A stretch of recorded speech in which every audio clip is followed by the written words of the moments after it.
आप सभी भाइयों को जय श्री राम। आज का ये हमारा वीडियो यूजीसी काले कानून को लेकर है।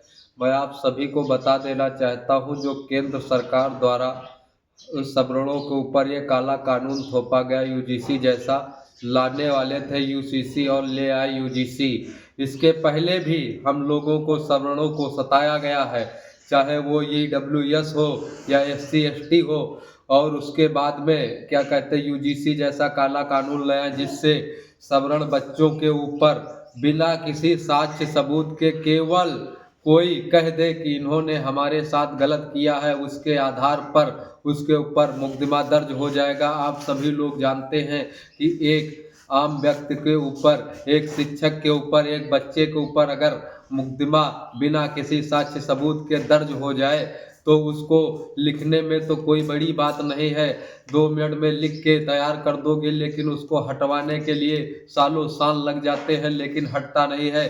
तो हमारा यही सभी भाइयों से हाथ जोड़कर निवेदन है, जितने भी हमारे भारतवासी हैं, जितने भी सवर्ण समाज के भाई हैं, सभी लोग इसका पूर्ण तरीके से इस काले कानून का विरोध करें। और आने वाले 4 तारीख को मैंने देखा है, 4 फरवरी को शायद परमिशन मिल गई है, भाई शेर सिंह राणा जी के द्वारा परमिशन को कहा गया था, जिनके उनके आग्रह पर जहां तक दिल्ली जंतर मंतर के लिए परमिशन मिल चुकी है। तो हम सभी से अपील करना चाहते हैं, इस काले कानून के विरुद्ध में दिल्ली जंतर मंतर जरूर 4 तारीख को पहुंचे, क्योंकि ये काला कानून केवल सवर्णों के लिए ही नहीं है। मैंने देखा कई पोस्टें फेसबुक पर चल रही हैं, जो पढ़े लिखे ओबीसी समाज के हमारे भाई हैं, उनको भी पता है कि ये काला कानून उनके लिए भी हानिकारक है, उनके बच्चों के लिए भी हानिकारक है, क्योंकि उन्हें पता है कि उनके बच्चे भी कॉलेजों में पढ़ते हैं। हो सकता है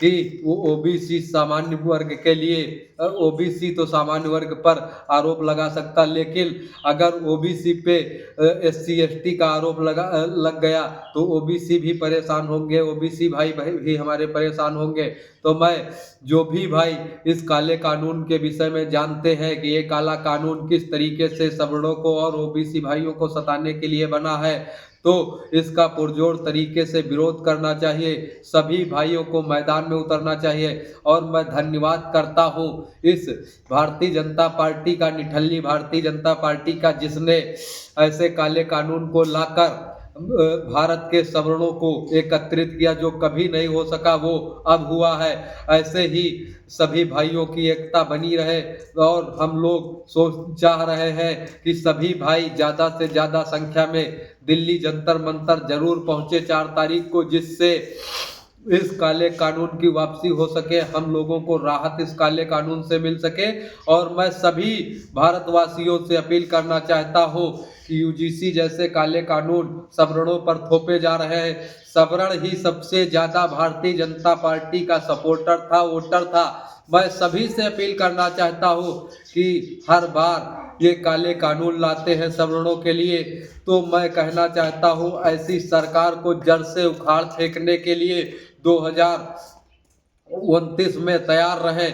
ये केवल यहाँ पर उत्तर प्रदेश में माननीय मुख्यमंत्री योगी आदित्यनाथ जी को परेशान करने के लिए, उन्हें हटाने के लिए केवल ये काला कानून लाया गया है। मैं कहना चाहता हूं कि 29 में सभी भाई तैयार रहें, भारतीय जनता पार्टी को केंद्र से ही जड़ से उखाड़ कर फेंकने का काम करें, क्योंकि इस घमंडी निठल्ली सरकार को तभी समझ में आएगा जब इसे वोट की चोट से मारा जाएगा। क्योंकि ये जब देखो तब कभी ना कभी, अब तो कहीं कभी देखो तो भारत पाकिस्तान युद्ध करवाते रहते हैं, कभी कोई करवाते रहते हैं, अब तो गृह युद्ध, भारत पाकिस्तान युद्ध करवाते करवाते आपस में ही हिंदुओं को आपस में लड़ाने का काम करने के लिए ये कानून लाया गया है।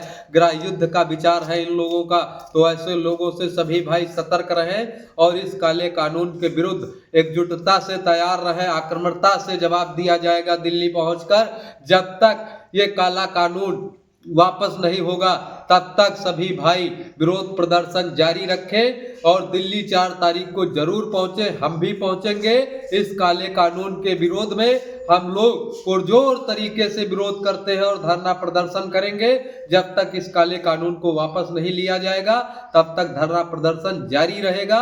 और मैं ये भी वादा करता हूं कि 2029 में आने वाले लोकसभा के चुनाव में मैं अपने यहाँ की बात करता हूँ कि जितना भी हो सकेगा उतना भारतीय जनता पार्टी के सांसद को हराने का काम करूंगा। भारतीय जनता पार्टी की सरकार ना बने इसकी कोशिश करूंगा। और यही अपील आप सभी से है, जितने भी हमारे सवर्ण भाई हैं जो इस काले कानून को समझते हैं कि 2000 आने वाले 29 के चुनाव में इस घमंडी निठल्ली सरकार को जड़ से उखाड़ के फेंके। जय श्री राम, जय महाकाल।